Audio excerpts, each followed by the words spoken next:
Hello दोस्तों, स्वागत है आप सभी का आपके अपने YouTube channel study non stop पर।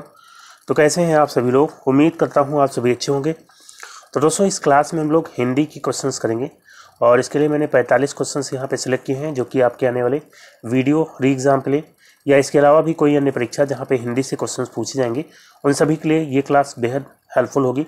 तो दोस्तों, वीडियो को लास्ट तक देखिएगा और अगर आपको वीडियो अच्छा लगे तो लाइक और शेयर जरूर करिएगा। तो आइए शुरुआत करते हैं। सबसे पहले दिए गए हैं, परिपत्र में निम्नलिखित में से क्या नहीं होता। तो परिपत्र की बात करते हैं, इसमें से क्या नहीं होता है? पृष्ठांकन नहीं होता, या विषय या अधिकारी का पदनाम या संबोधन। तो दोस्तों, परिपत्र क्या होता है? तो जब कोई सूचना या कोई आदेश एक साथ कई अधिकारियों या कार्यालयों को भेजा जाता है तो उसको क्या बोलते हैं? परिपत्र बोलते हैं। तो ये जो है कई अधिकारियों को या कार्यालयों को एक साथ भेजा जाता है, तो इसमें संबोधन नहीं होता है। ऑप्शन डी यहाँ पे राइट आंसर रहेगा, संबोधन नहीं होता है। बाकी अधिकारी का नाम और पदनाम उसका वो रहेगा, विषय भी रहेगा, पृष्ठांकन या पत्र संख्या भी रहेगी। तो यहाँ पे जो है डी ऑप्शन इसका राइट आंसर रहेगा, संबोधन नहीं रहेगा। फिर दोस्तों नेक्स्ट क्वेश्चन लेते हैं। अगला है, नियम, आदेश, अधिकार और नियुक्ति संबंधी गजट में प्रकाशित सूचना है। तो दोस्तों, नियम या कोई आदेश हो, अधिकार या नियुक्ति संबंधी जो प्रकाशित सूचना होती है गजट में, उसको बोलते हैं अधिसूचना। तो ऑप्शन ए यहाँ पे अधिसूचना इसका राइट आंसर हो जाएगा। अधिसूचना या विज्ञप्ति या नोटिफिकेशन जो है यहाँ पे इसका राइट आंसर हो जाएगा। फिर दोस्तों अगला क्वेश्चन लेते हैं। नेक्स्ट है, कार्यालय आदेश में सबसे पहले होता है। तो कार्यालय आदेश में सबसे पहले क्या होता है? कार्यालय का नाम होता है, या आदेश की संख्या, या अधिकारी का नाम, या संबोधन। तो दोस्तों, कार्यालय आदेश क्या होता है? कार्यालय आदेश शासकीय पत्र व्यवहार का वह प्रारूप होता है जिसके माध्यम से किसी कार्यालय या सरकारी संस्थान या व्यापारिक संस्थान में एक वरिष्ठ अधिकारी अपने जो अधीनस्थ प्राधिकारी या कर्मचारी होते हैं उनको विभिन्न सेवा संबंधी मामले, जैसे कि अवकाश स्वीकृति या अनुशासनात्मक मामले जो होते हैं, या किसी प्रकार की अपील या प्रत्यावेदन पर जो निर्णय लिए जाते हैं उसको जो है जारी किया जाता है प्रशासनिक दृष्टिकोण से, तो उसको बोलते हैं कार्यालय आदेश। ठीक है, तो यहाँ पे जो है इसका प्रारूप दिया गया है। कार्यालय आदेश का प्रारूप, सबसे पहले विभाग का नाम या जो है कार्यालय का नाम लिखा रहेगा। उसके बाद जो है अनुभाग संख्या अगर कोई है तो वो लिखी जाएगी, और फिर जो है आदेश संख्या, दिनांक और स्थान, और फिर जो है जो मैटर है वो लिखा जाएगा। और फिर आज्ञा से, तो जो भी अधिकारी होंगे जिनकी आज्ञा से जारी किया जा रहा होगा उनका नाम और उनका हस्ताक्षर और पदनाम। ठीक है, ये जो है फॉर्मेट होता है। तो सबसे पहले किसका नाम आ जाएगा? कार्यालय का नाम। ऑप्शन ए यहाँ पे राइट आंसर हो जाएगा, कार्यालय का नाम सबसे पहले इसमें होता है। फिर दोस्तों अगला क्वेश्चन लेते हैं। नेक्स्ट है, पद्मावत किसकी रचना है? तो दोस्तों पद्मावत की बात करते हैं, ये जो है किसकी रचना है? जसवंत सिन्हा, या मलिक मोहम्मद जायसी, या कुतुब्बन, या प्राणचंद्र चौहान। तो पद्मावत जो है मलिक मोहम्मद जायसी की रचना है। मलिक मोहम्मद जायसी यहाँ पे इसका राइट आंसर हो जाएगा। और ये जो रचना है पद्मावत, ये किस भाषा में है? तो अवधी भाषा में है, अवधी भाषा में। ठीक है, तो यहाँ पे जो है बी ऑप्शन इसका राइट आंसर हो जाएगा। फिर अगला क्वेश्चन लेते हैं। नेक्स्ट है, दिया गया है, परमोदार्य में कौन सी संधि है? परमोदार्य में कौन सी संधि बताना है? गुण संधि है, या वृद्धि संधि, या यण संधि, या अयादि। तो दोस्तों अगर दूसरे या तीसरे अक्षर पर आपको डबल मात्रा दिख जाए, चाहे ए की मात्रा दिख जाए या ओ की मात्रा दिख जाए, वहाँ पे ज़्यादातर जो है वृद्धि संधि होती है। ऑप्शन बी यहाँ पे राइट आंसर रहेगा, वृद्धि संधि। वृद्धि संधि का रूल क्या होता है? तो अगर छोटा आ या बड़ा आ का मेल होता है ए या ए से, तो वो बन जाता है ए। और इसी तरह से छोटा आ या बड़ा आ का मेल अगर होता है ओ या ओ से, तो बन जाता है क्या? ओ। तो ये रूल होता है। तो यहाँ पे इसका संधि विच्छेद क्या हो जाएगा? परम, धन, औदार्य। तो यहाँ पे आ है और यहाँ पे ओ, आ और ओ का मेल होगा तो क्या हो जाएगा? ओ हो जाएगा, तो परमोदार्य हो जाएगा, परमोदार्य। और इसी तरह से जो है एक, धन, एक, यहाँ पे आ है और यहाँ पे ए, आ और ए का मेल होगा तो क्या बनेगा? ए बन जाएगा। तो यहाँ पे एक एक हो जाएगा, एक एक, या जो है धर्म, धन, ऐक, धर्म, धन, ऐक के। तो यहाँ पे क्या बनेगा? यहाँ पे आ है और यहाँ पे ए, तो धर्मैक्य हो जाएगा, धर्मैक्य। इसी तरह से सदाधन एव, सदाधन एव होता है, सदाधन एव, ये जो है क्या बन जाएगा, सदैव। यहाँ पे बड़ा आ है और यहाँ पे ए, तो क्या बन जाएगा, सदैव। फिर दोस्तों अगला क्वेश्चन लेते हैं, नेक्स्ट है अक्ल का दुश्मन होना मुहावरे का अर्थ है। तो अक्ल का दुश्मन होना, इसका जो है अर्थ क्या हो जाएगा, किसी का शत्रु होना। तो किसी का शत्रु होना के लिए जो है मुहावरा हो जाएगा आंखों का कांटा होना। बहुत चालाक होना, इसके लिए मुहावरा क्या होगा, शैतान के कान कतरना, शैतान के कान कतरना। महामूर्ख होना, तो ऑप्शन सी यहाँ पे राइट आंसर आएगा, महामूर्ख होना, यानी कि अक्ल का दुश्मन होना। तो यही जो है इसका राइट आंसर आएगा। बाकी जो है मित्र होना के लिए जो है क्या हो सकता है, दांत काटी रोटी होना। मित्र होना के लिए दांत काटी रोटी होना। तो सी ऑप्शन यहाँ पे बिल्कुल राइट हो जाएगा। फिर अगला क्वेश्चन लेते हैं, नेक्स्ट है कौन सा वर्ण उच्चारण की दृष्टि से दंत नहीं है। तो इसमें से बताना है कौन सा दंत वर्ण नहीं है। दंत की बात करते हैं तो ता वर्ग, ता वर्ग के सारे व्यंजन आ जाते हैं दंत में। और इसके अलावा जो है आप याद रखेंगे जलसा, जलसा, जा ला सा, ठीक है। ता से होता है तंबू, तंबू में क्या होता है, जलसा होता है, ठीक है। तो ता वर्ग के पांचों व्यंजन हो जाएंगे, ता था दा धा ना। और इसके अलावा ये नुक्ता वाला जो जा होता है, और इसके अलावा ला और सा, ये सभी दंत में आते हैं, ठीक है। तो इसमें से कौन सा नहीं है, तो ये ना जो है ता वर्ग का हो जाएगा, ता हो जाएगा और दा हो जाएगा। टा जो है यहाँ पे राइट आंसर हो जाएगा ऑप्शन सी। टा जो है किस वर्ग का है, तो टा वर्ग जो है मूर्धन्य होता है। टा वर्ग के सारे व्यंजन क्या होते हैं, मूर्धन्य, ठीक है। तो यहाँ पे सी ऑप्शन इसका राइट आंसर हो जाएगा। फिर अगला क्वेश्चन लेते हैं, नेक्स्ट है अब दिया गया है पुत्री का पर्यायवाची कौन सा होगा। सुधा, सुधा जो है किसका पर्यायवाची होता है, अमृत का। इंद्रा, यहाँ पे इंद्रा दिया गया है, तो इंद्रा जो है इंद्र की पत्नी को कह सकते हैं इंद्रा, तो ये तो होगा नहीं। दुहिता, दुहिता यहाँ पे राइट आंसर देगा। बाकी जो है भानुजा की बात करते हैं, तो भानुजा मतलब भानुजा जो है यमुना का पर्यायवाची होता है, ठीक है। तो यहाँ पे दुहिता जो है इसका राइट आंसर हो जाएगा। और इसके अलावा जो है पुत्री के पर्यायवाची हो जाएंगे तनया और सुता और आत्मजा,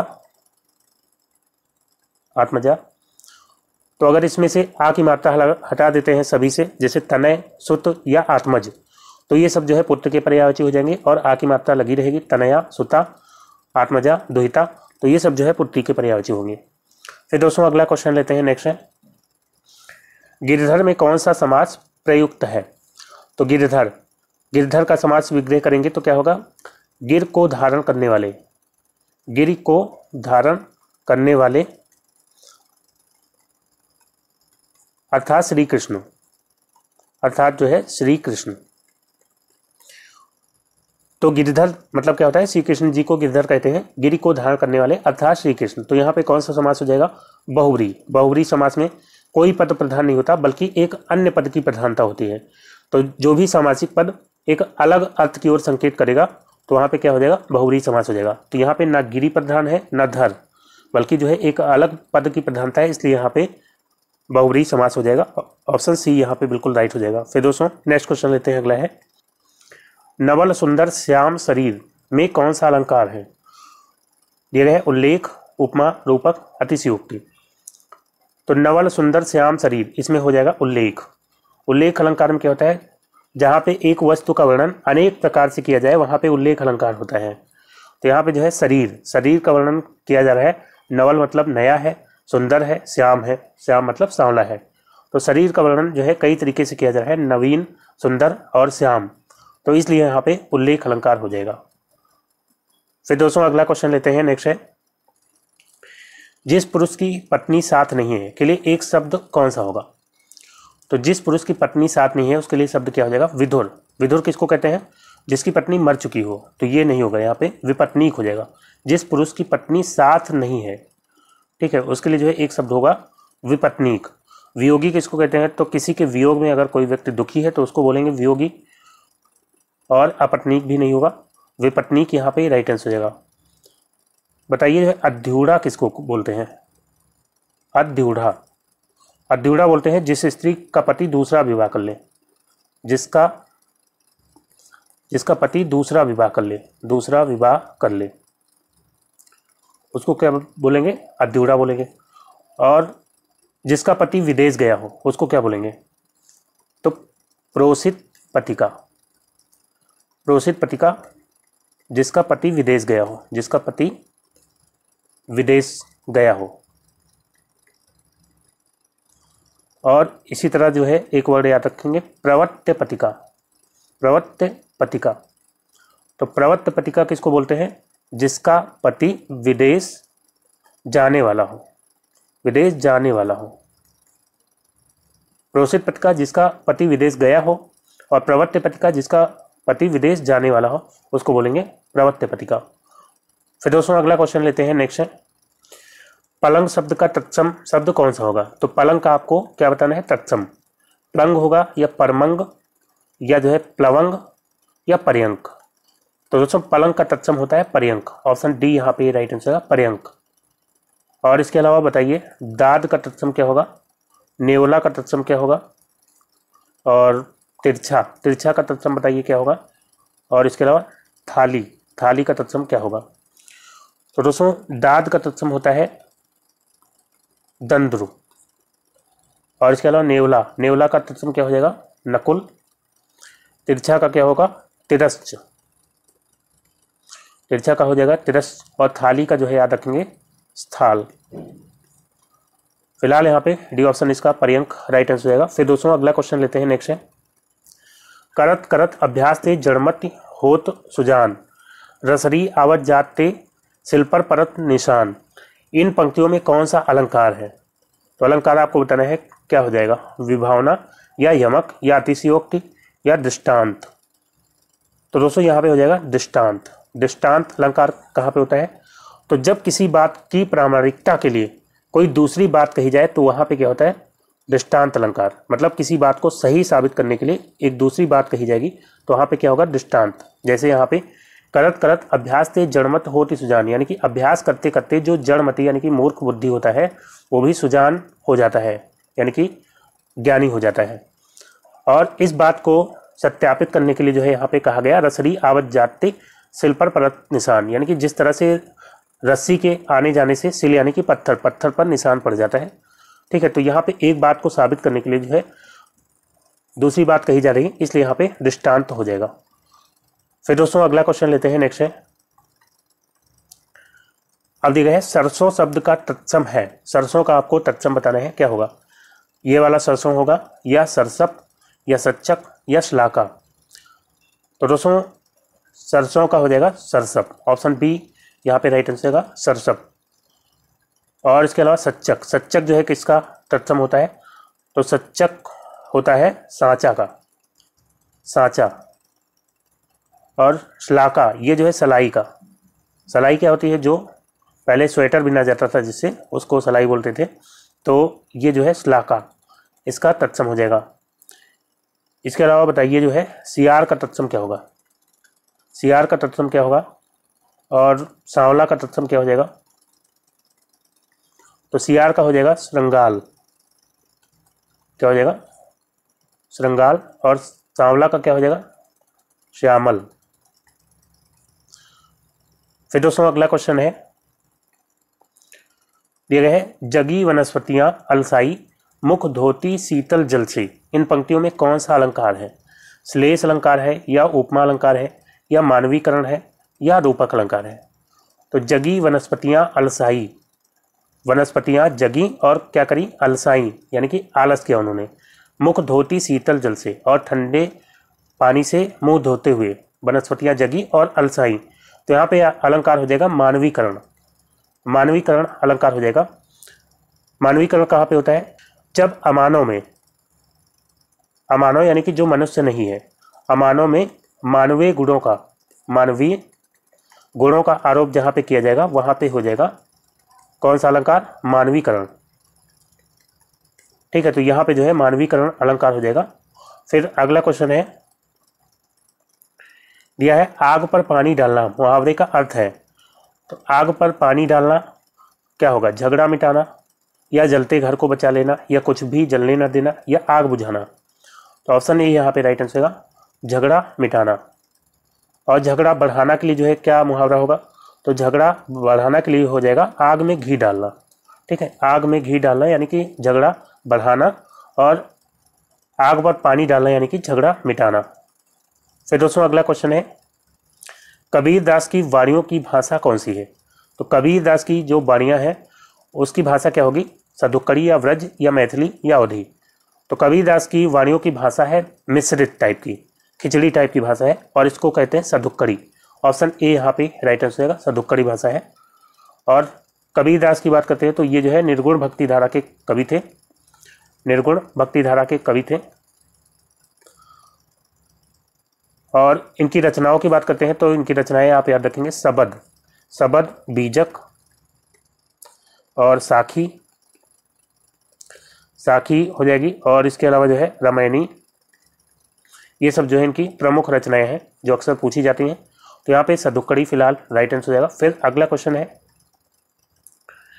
त्रिभुवन शब्द में कौन सा समास है। तो त्रिभुवन में समास बताना है। त्रिभुवन यानी कि 3 भवनों का समूह। यहाँ पे क्या हो जाएगा, अव्ययीभाव, बहुव्रीहि, द्विगु या कर्मधारय। तो पहला पद जहाँ पे संख्यावाचक होता है वहाँ पे होता है द्विगु समास। ठीक है, द्विगु समास हो जाएगा। और इसके अलावा जैसे त्रिफला, त्रिफला में भी 3 फलों का समूह, द्विगु समास हो जाएगा।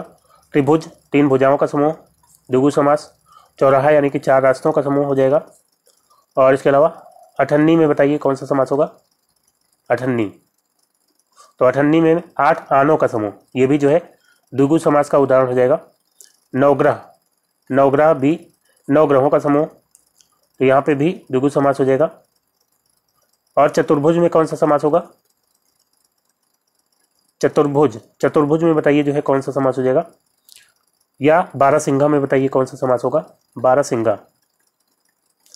तो चतुर्भुज और बारहसिंगा इसमें जो है द्विगु समास नहीं होगा, क्योंकि ये जो है अलग अर्थ प्रकट कर रहे हैं। यहाँ पे बहुव्रीहि समास हो जाएगा। ये जो है बहुव्रीहि समास के उदाहरण हो जाएंगे। चतुर्भुज का अर्थ होता है विष्णु जी, विष्णु जी को कहते हैं 4 भुजाओं वाले देवता कौन है, विष्णु जी, तो उनको बोलते हैं चतुर्भुज। और बारहसिंगा, तो बारहसिंगा का अर्थ ये नहीं होता है 12 सींगों का समूह, बल्कि एक जानवर को कहते हैं बारहसिंगा, जो है एक जानवर होता है। तो ये भी अलग अर्थ दे रहा है। बारहसिंगा का ये मतलब नहीं होता कि 12 सींगों का समूह। ठीक है, तो इसलिए यहाँ पे बहुव्रीहि समास हो जाता है। तो ये आपको याद रखना है कि कोई अलग अगर अर्थ दे रहा होगा तो वहाँ पे जो है द्विगु नहीं होगा बल्कि बहुव्रीहि हो जाएगा। फिर दोस्तों अगला क्वेश्चन है, अब दिया गया है स्वर्गारोहण का सही संधि विच्छेद कौन सा है। तो स्वर्गारोहण, इसका जो है संधि विच्छेद क्या होगा, इसका संधि विच्छेद हो जाएगा स्वर्ग धन आरोहण, स्वर्ग धन आरोहण। और यहाँ पे जो है क्या है, आ है, और यहाँ पे जो है बड़ा आ। छोटा आ और बड़ा आ का मेल होगा तो क्या बन जाएगा, बड़ा आ। यहाँ पे दीर्घ स्वर संधि हो जाएगी। राइट आंसर क्या हो जाएगा, ऑप्शन डी, स्वर्ग धन आरोहण। कौन सी संधि है यहाँ पे, दीर्घ स्वर संधि हो जाएगी, दीर्घ स्वर संधि यहाँ पे हो जाएगी। तो दीर्घ स्वर संधि का रूल क्या होता है, तो अगर छोटा आ या बड़ा आ का मेल होगा, छोटा आ या बड़ा आ किसी से भी, तो हमेशा जो है बड़ा आ ही बनेगा, दीर्घ स्वर ही बनेगा। इसी तरह छोटी ई या बड़ी ई हो इधर, और इधर भी छोटी ई या बड़ी ई हो, हमेशा क्या बनेगा, बड़ी ई बनेगा, दीर्घ ई बनेगा। छोटा ऊ हो या बड़ा ऊ हो और इनका मेल छोटा ऊ या बड़ा ऊ से होगा तो हमेशा बड़ा ऊ बनेगा। और री का मेल होगा री से, तो इसमें तो दीर्घ री होता नहीं, री ही बनेगा। ठीक है, तो यहाँ पे जो है इसके कुछ उदाहरण देख लेते हैं। जैसे री वाला देखते हैं, तो मात्र, मात्र धन ऋण, तो इधर भी री है और इधर भी री है, क्या बन जाता है, मातृण, मातृण बन जाता है। और इसी तरह जो है भूधन ऊष्मा, भूधन ऊष्मा, इधर जो है बड़ा ऊ है और इधर भी बड़ा ऊ है तो क्या बन जाएगा, भूष्मा बन जाएगा। ठीक है, यहाँ भी बड़ा ऊ आ जाएगा। तो फिलहाल यहाँ पे जो है ऑप्शन डी इसका राइट आंसर होगा, स्वर्ग धन आरोहण। फिर दोस्तों अगला क्वेश्चन लेते हैं, नेक्स्ट है, अब दिए गए हैं तालव्य महाप्राण अघोष व्यंजन वर्ण का उदाहरण कौन सा है। तो दोस्तों तालव्य की बात करते हैं। तालव्य कौन सा वर्ग होता है, तालव्य, तो चा वर्ग, चा वर्ग के सारे व्यंजन होते हैं तालव्य। और इसके अलावा याद रखेंगे चा से क्या होता है, चम्मच, चम्मच से खाएगा यश, और चम्मच उसके तालू में लग गई तो कैसे चिल्लाएगा? ई। ठीक है, ई चिल्लाएगा। तो चा वर्ग के सारे व्यंजन और इसके अलावा या और ये तालव्य सा, ये भी तालव्य होते हैं और दोनों ई होते हैं तालव्य। ठीक है, तो इसको आसानी से आप याद रख सकते हैं। और इसके अलावा अगर हम बात करते हैं महाप्राण, आपको बताना है तो महाप्राण जो सम संख्या पर होते हैं, यानी दूसरे और चौथे नंबर पर किसी भी वर्ग के दूसरे और चौथे स्थान पर जो वर्ण आते हैं वो महाप्राण होते हैं। और अल्पप्राण जो है जो विषम संख्या पर होते हैं, यानी पहले और तीसरे और पांचवें नंबर पे। और अगर बात करते हैं अघोष की, तो अघोष जो है कौन से व्यंजन होते हैं? तो पहले और दूसरे नंबर पे जो आते हैं वो होते हैं अघोष। और घोष या सघोष जिनको बोलेंगे वो जो है तीसरे, चौथे या पांचवें नंबर पे जो आते हैं वो होते हैं घोष या सघोष। तो अब आप बता सकते हैं यहाँ पे ठा, ये जो है चा वर्ग का है, नहीं ये नहीं होगा। यहाँ पे छा, ये चा वर्ग का है, और झा ये भी चा वर्ग का है, चा छा जा झा। और था जो है ये ता वर्ग का है, और ठा जो है टा वर्ग का हो जाएगा। तो ये दोनों तो ऑप्शन से हट जाएंगे। और इसके अलावा क्या बताना था? महाप्राण। तो छा जो है चा छा दूसरे नंबर पे है, तो ये महाप्राण हो जाएगा, क्योंकि जो सम संख्या पे होते हैं वो महाप्राण होते हैं। और झा की बात करते हैं तो ये चा छा जा झा चौथे नंबर पे हो जाएगा, तो ये भी महाप्राण है।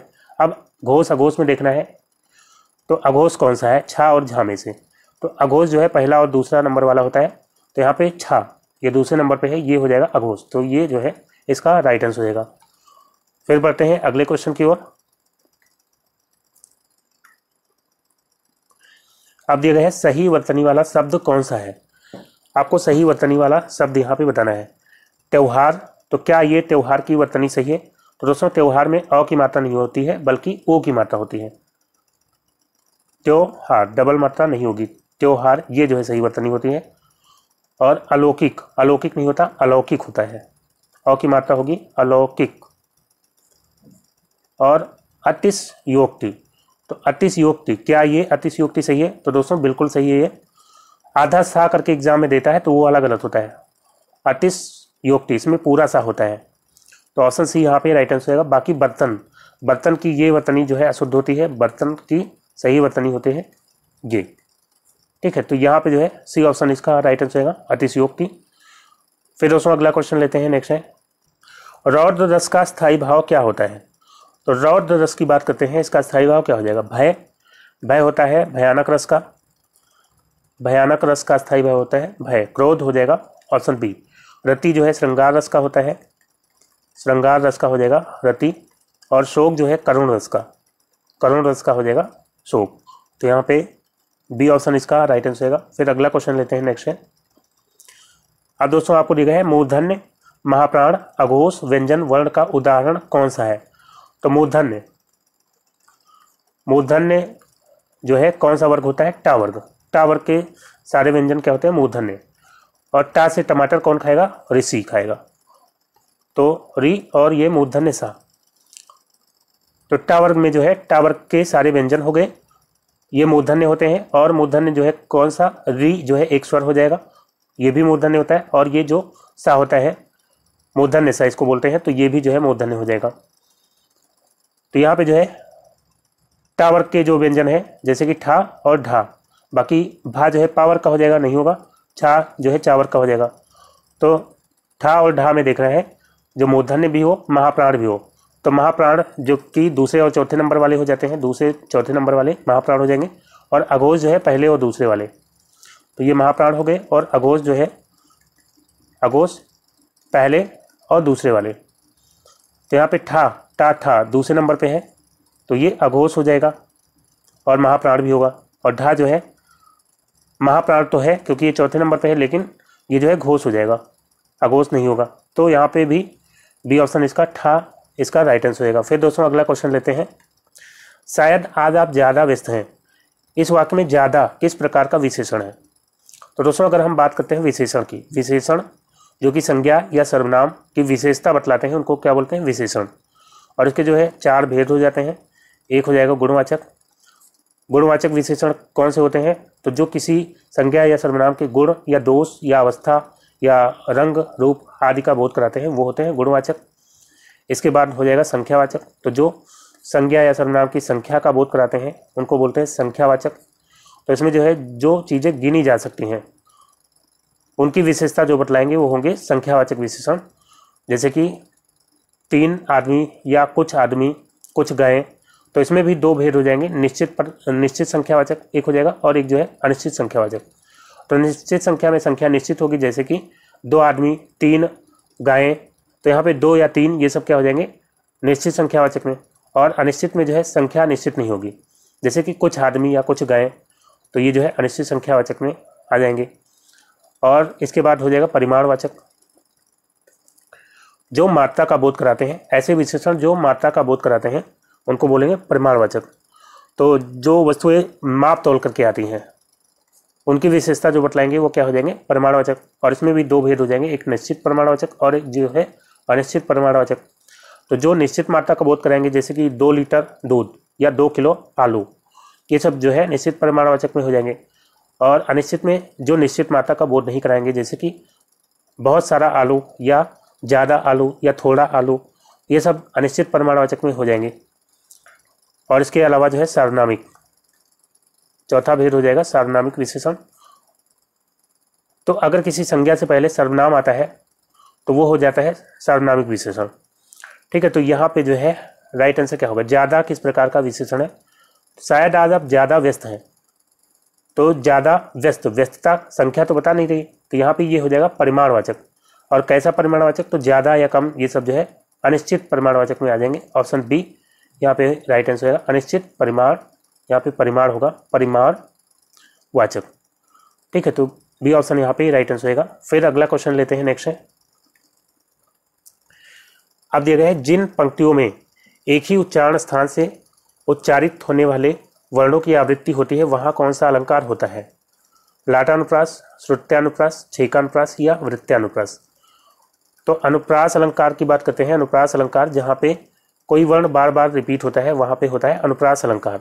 और इसके 5 भेद होते हैं, यहाँ पे 4 भेद दिए गए हैं। 5वां कौन सा हो जाएगा, तो अंत्यानुप्रास हो जाएगा 5वां, यहाँ पे अंत्यानुप्रास। तो लाटानुप्रास की बात करते हैं। तो लाटानुप्रास में क्या होता है, इसमें जो है एक शब्द की आवृत्ति होती है बार बार, लेकिन अर्थ जो है सेम रहता है, वहाँ पे होता है लाटानुप्रास। जैसे कि पूत कपूत तो का धन संचय, पूत कपूत तो का धन संचय।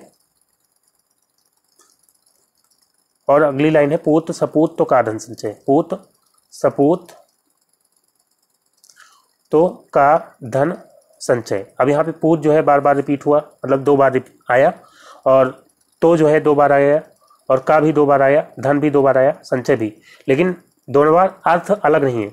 अर्थ अलग होता तब तो जो है यमक अलंकार हो जाता, लेकिन अर्थ भी सेम रहेगा और जो शब्द है वो भी रिपीट होगा, तो वहाँ पे जो है लाटानुप्रास हो जाता है। श्रुत्यानुप्रास यहाँ पे राइट आंसर होगा। श्रुत्यानुप्रास में क्या होता है, इसमें एक ही वर्ग के वर्ण बार बार रिपीट होते हैं, वहाँ पे होता है श्रुत्यानुप्रास। यानी कि एक ही उच्चारण स्थान से उच्चारित होने वाले वर्णों की आवृत्ति होती है, या हम कह सकते हैं एक ही वर्ग के। अगर का वर्ग है तो सारे जो वर्ण होंगे बार बार रिपीट होंगे, जो वो का वर्ग के ही होंगे। जैसे कि एक उदाहरण लेते हैं, दिनांत था, दिनांत था, दीनानाथ, दीनानाथ डूबते। आगे भी लाइन है लेकिन इसी में आप समझ जाएंगे। तो यहाँ पे दा हो गया, ना हो गया, ता हो गया, ये सभी टावर के व्यंजन हो जाएंगे। था ये भी टावर का है, यहाँ भी दीनानाथ में दा ना था, ये भी जो है टावर का हो जाएगा। अब डूबते ये तो अलग वर्ग का हो जाएगा, डा और बा, लेकिन टा फिर से जो है टावर का आ गया। तो आप देख रहे हैं टावर के व्यंजन यहाँ पे बार बार रिपीट हो रहे हैं। तो एक ही वर्ग के व्यंजन जब रिपीट होंगे तो वहाँ श्रुत्यानुप्रास हो जाएगा। छेकानुप्रास में क्या होता है, तो इसमें जो है एक वर्ण 2 बार आता है, इसमें एक वर्ण 2 बार आता है। जैसे कि अति आनंद मगन महतारी। तो यहाँ पे माँ और माँ 2 बार आ गया, और अति आनंद, तो यहाँ पे भी आज और आ दोनों लगभग मिलते हुए हैं। अति आनंद मगन महतारी, तो 2 बार जब रिपीट मतलब 2 बार आएंगे वर्ण, तो वहाँ पे क्या हो जाएगा छेकानुप्रास। और वृत्त्यानुप्रास में क्या होता है, तो वृत्त्यानुप्रास में एक ही वर्ण बार बार आता है। जैसे रघुपति राघव राजा राम, रघुपति राघव राजा राम। तो यहाँ पे रा आप देख रहे हैं बार बार आ रहा है, रघुपति राघव राजा राम। तो एक ही वर्ण जब बार बार रिपीट होगा तो वहाँ पे वृत्त्यानुप्रास हो जाएगा। और अंत्यानुप्रास में क्या होगा, अंतिम वर्ण बार बार रिपीट होता है। जैसे कि कहत नटत रीजत खिजत, कहत नटत रीजत खिजत, रीझत खिजत, खिलत लजियात, खिलत लजियात। तो यहाँ पे आप देख रहे हैं अंतिम वर्ण ता, यहाँ पे कहत नटत रीझत खिजत खिलत लजियात, ता जो है अंतिम वर्ण जो है बार बार रिपीट हो रहा है, तो यहाँ पे अंत्यानुप्रास हो जाएगा। तो फिलहाल यहाँ पे जो है श्रुत्यानुप्रास इसका राइट आंसर हो जाएगा। फिर अगला क्वेश्चन लेते हैं, नेक्स्ट है निस्तब्ध का विलोम क्या होगा। तो निस्तब्ध का मतलब क्या होता है, एकदम शांत, इसका विलोम क्या होगा। पहला ऑप्शन है झंकृत, तो झंकृत जो है इसका राइट आंसर होगा, निस्तब्ध का विलोम हो जाएगा झंकृत। बाकी जो है तंद्रा, तंद्रा का विलोम क्या होगा, तंद्रा मतलब नींद, तंद्रा का विलोम हो जाएगा जागरण। तारुण्य, तारुण्य का विलोम क्या हो जाएगा, तो इसका विलोम हो जाएगा वार्धक्य, वार्धक्य जो है इसका विलोम हो जाएगा धृष्ट, धृष्ट का विलोम क्या होगा नम्र, नम्र या विनम्र। तो फिलहाल यहाँ पे झंकृत इसका राइट आंसर होगा निस्तब्ध का विलोम। फिर अगला है दिया गया है मेरे दोस्त के लिए चाय लाइए, इस वाक्य में कौन सा कारक है। तो अधिकरण कारक की विभक्ति क्या होती है, में या पर। अपादान की क्या होती है, से, लेकिन अलग या दूर जाने के संबंध में, अलग या दूर जाने के संबंध में। और संबंध कारक की विभक्ति क्या होती है, संबंध कारक की होती है का की के या नानी ने या रारी रे। और संप्रदान कारक की क्या होती है के लिए या कभी कभी को जो है देने के अर्थ में, देने के अर्थ में जब कोई चीज़ दी जाती है लेकिन वापस नहीं ली जाती, तो वहाँ पे संप्रदान कारक होता है अगर को आया है तो। ठीक है, तो यहाँ पे जो है मेरे दोस्त के लिए चाय लाइए, तो के लिए आया है, के लिए जो है संप्रदान कारक की विभक्ति होती है। ऑप्शन डी यहाँ पे बिल्कुल राइट आंसर होगा। फिर दोस्तों अगला क्वेश्चन लेते हैं, नेक्स्ट है जो कहीं जाकर लौट आया हो के लिए एक शब्द क्या होगा। तो जो कहीं जाकर लौट आया हो इसके लिए एक शब्द बताना है प्रत्युक्त। प्रत्युक्त जो है, प्रत्युक्त का अर्थ होता है उत्तर द्वारा खंडन करके कहा गया, उत्तर द्वारा खंडन करके कहा हुआ, कहा हुआ यानी किसी चीज का आपने उत्तर द्वारा खंडन किया, कोई बात है उसका उत्तर आपने दिया और उत्तर द्वारा उस बात का आपने खंडन किया, तो जो आपने खंडन करने के लिए कहा वो हो जाएगा प्रत्युक्त। अगला ऑप्शन है प्रत्यागत, तो प्रत्यागत यहाँ पे राइट आंसर है, जो कहीं जाकर लौट आया हो उसके लिए एक शब्द हो जाएगा प्रत्यागत। प्रत्युत्पन्नमति, प्रत्युत्पन्नमति ये जो है किसके लिए होता है, तो ऐसा व्यक्ति जो ठीक समय पर तुरंत किसी बात को या किसी युक्ति को सोच ले, ऐसे व्यक्ति को बोलते हैं प्रत्युत्पन्नमति।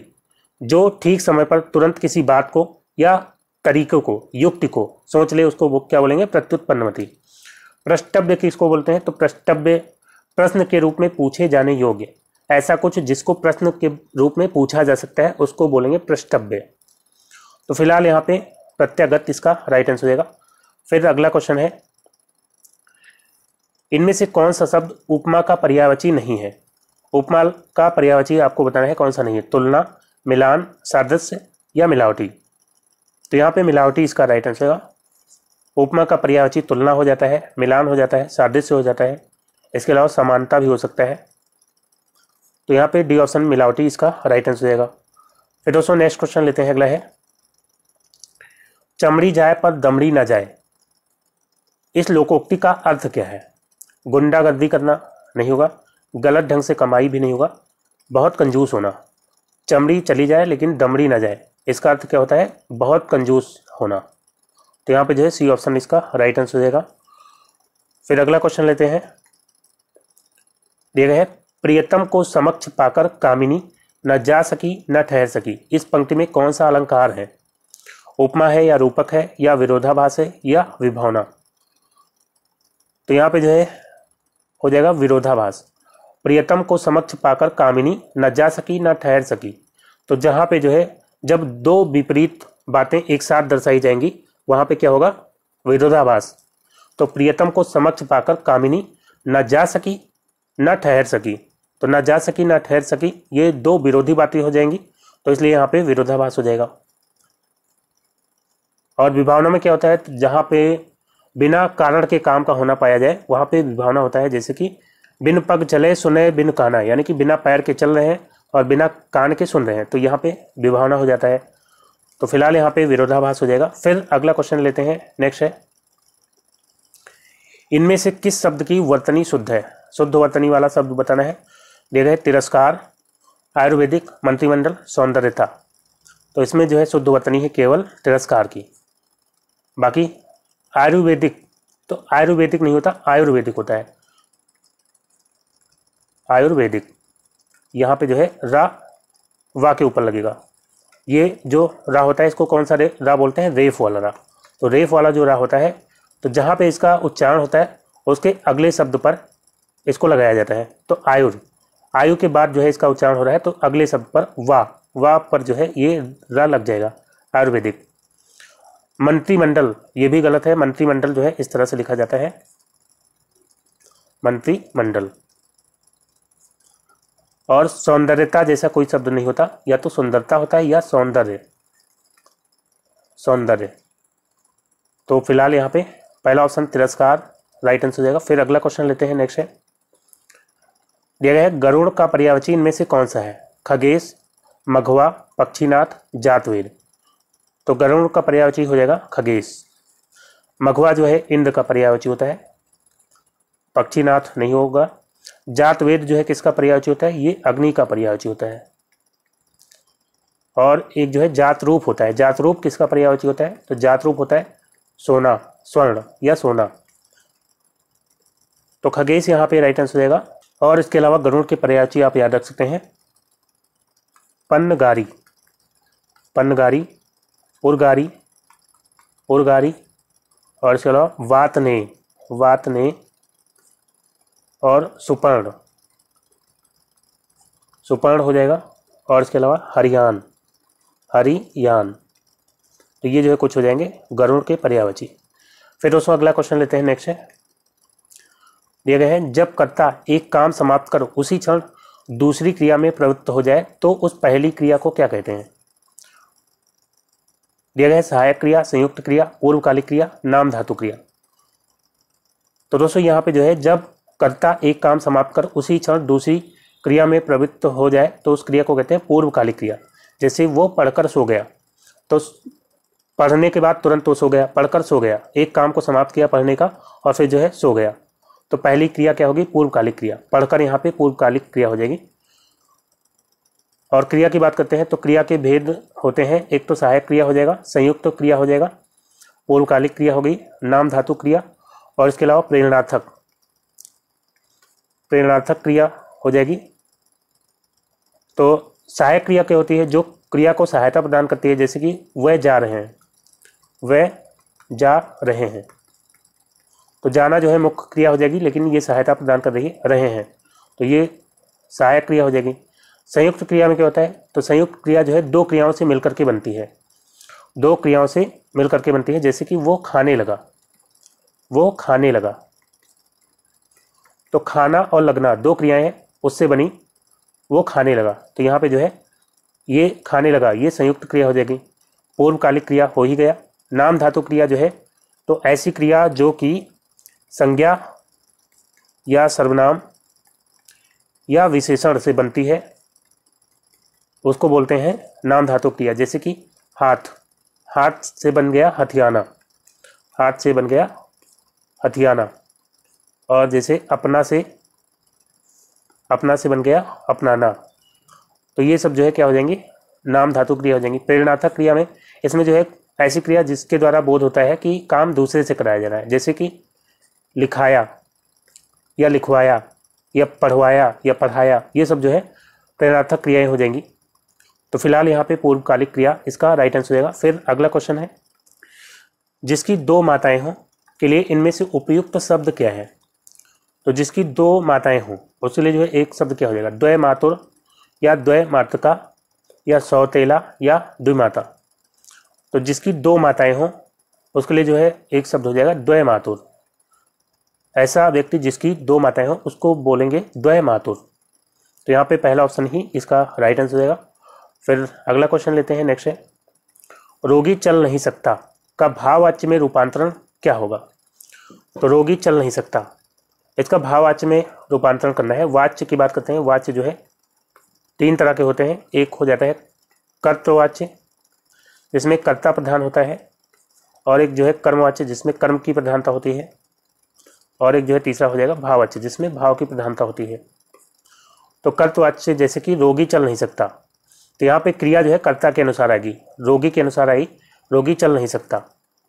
अगर यहाँ पे मान लीजिए होता गाय, तो गाय चल नहीं सकती, तो यहाँ पे जो है क्रिया सकता या शक्ति में चेंज किसके अनुसार हो रहा है? कर्ता के अनुसार, तो वहाँ पे जो है कर्तवाच्य हो जाता है। तो ये जो वाक्य है ये कर्तवाच्य है। और कर्मवाच्य में क्या होता है? क्रिया कर्म के अनुसार बदलती है, जैसे कि राम के द्वारा सेब खाया गया। अब सेब जो है यहाँ पे कर्ता बदल देते हैं, मान लीजिए सीता कर देते हैं, तो सीता के द्वारा भी क्या होगा? सेब खाया गया, ना कि खाई गई नहीं होगा।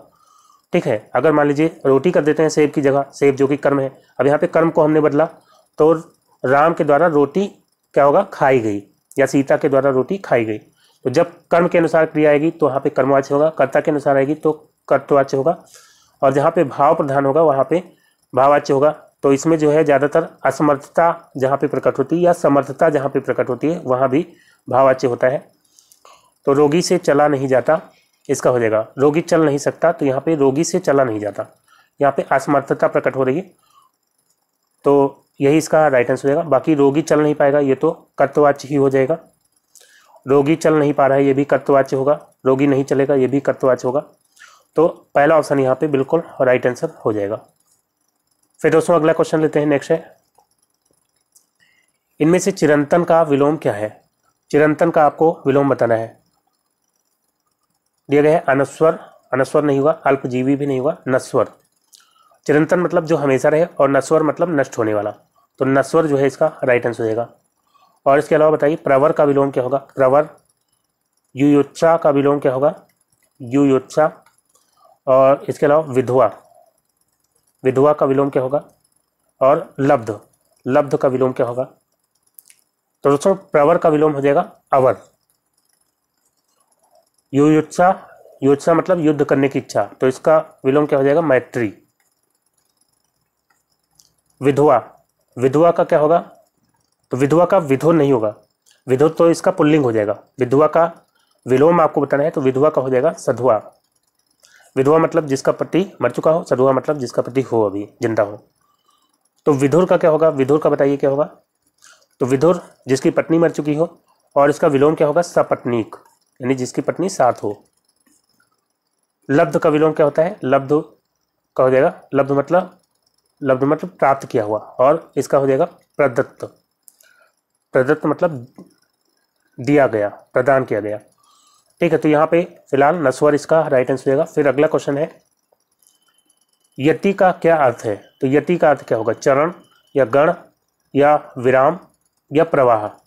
तो चरण मतलब तो स्टेप होता है या पैर होता है, ये तो होगा नहीं। गण मतलब समूह होता है, नहीं होगा। प्रवाह नहीं होगा। विराम। यति जो है क्या होता है? जब किसी छंद को पढ़ते समय जहाँ पे हमें रुकना पड़ता है उसको बोलते हैं यति। जैसे कि रहमन पानी राखिए, बिन पानी सब सून। तो यहाँ पे जो है रहमन पानी राखिए के बाद आपको रुकना पड़ा, तो ये जो है क्या हो जाएगा? यति। तो छंद में जहाँ पे रुकना पड़ता है, विराम लेना पड़ता है, उसको क्या बोलते हैं? यति। तो सी ऑप्शन यहाँ पे राइट आंसर हो जाएगा। फिर दोस्तों अगला क्वेश्चन है, इनमें से किस पत्रिका का संपादन भारतेंदु हरिश्चंद्र ने किया था?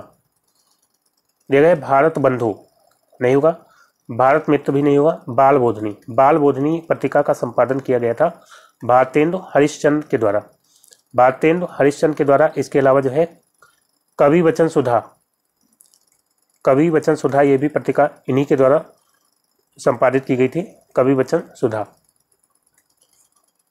और इसके अलावा जो है एक पत्रिका अक्सर पूछी जाती है, ब्राह्मण। ब्राह्मण पत्रिका का संपादन किसने किया था? तो प्रताप नारायण मिश्र। किसने? प्रताप नारायण मिश्र ने जो है ब्राह्मण पत्रिका का संपादन किया था। इसके अलावा हिंदी प्रदीप, हिंदी प्रदीप पत्रिका का संपादन किसने किया था? तो हिंदी प्रदीप का संपादन किया था पंडित बालकृष्ण भट्ट, बालकृष्ण भट्ट। फिर दोस्तों अगला क्वेश्चन लेते हैं। नेक्स्ट है, इनमें से कौन सा शब्द नाग का समानार्थी है? तो नाग का आपको पर्यायवाची बताना है। दिया गया है रथ, रथ यहाँ पे नहीं हुआ, सारंग। तो बी ऑप्शन यहाँ पे राइट आंसर है सारंग। सारंग जो है नाग का पर्यायवाची होता है। हाटक की बात करते हैं तो हाटक होता है सोना का, गोल्ड। और चारों मतलब क्या होता है? सुंदर। और इसके अलावा नाग के पर्यायवाची आप याद रखेंगे काकोदर, काकोदर हो जाएगा। इसके अलावा अहि, अहि, फणीस, फणीस हो जाएगा। व्याल हो जाएगा, व्याल। और उरग, और इसके अलावा पन्नग। तो ये सभी जो है नाग के पर्यायवाची हो जाएंगे। फिर दोस्तों अगला क्वेश्चन लेते हैं, नेक्स्ट है दाम संवारे काम, इस लोकोक्ति का अर्थ क्या है? तो दाम संवारे काम, दूसरे के धन का फायदा उठाना, ये नहीं होगा। पैसा सब काम करता है, दाम संवारे काम, दाम यानी पैसा, संवारे काम, तो पैसे से हर काम हो जाता है, पैसा सब काम करता है, ये जो है इसका राइट आंसर हो जाएगा। फिर दोस्तों अगला क्वेश्चन लेते हैं, नेक्स्ट है दिया गया है झरना के रचनाकार कौन है? सूर्यकांत त्रिपाठी निराला, अज्ञेय, जयशंकर प्रसाद। ऑप्शन सी यहाँ पे राइट आंसर होगा जयशंकर प्रसाद। तो झरना जो है जयशंकर प्रसाद की रचना है। इसके अलावा जयशंकर प्रसाद की जो प्रमुख रचनाएं हैं, आंसू हो जाएगा। और लहर, लहर जो है इनकी रचना है कामायनी, याद रखेंगे कामायनी। और इसके अलावा प्रेम पथिक, प्रेम पथिक। तो ये जो है इनकी रचनाएं हो जाती हैं जयशंकर प्रसाद जी की। फिर दोस्तों अगला क्वेश्चन लेते हैं, नेक्स्ट है विद्यापति किससे संबंधित कवि हैं? विद्यापति किस भाषा या बोली से संबंधित कवि हैं बताना है आपको। मैथिली या बघेली या मराठी या मगही। तो इसका राइट आंसर हो जाएगा मैथिली। विद्यापति जो है मैथिली भाषा से संबंधित कवि हैं।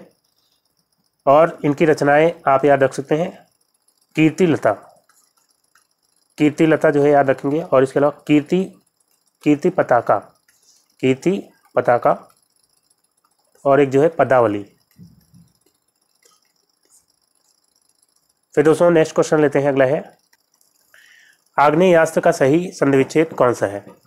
तो आग्नेयास्त्र का संधि विच्छेद आपको बताना है आग्नेय धन अस्त्र, या आग्नेय धन यास्त्र, या आग्नेय धन यास्त्र, या आग्धन न्यास्त्र।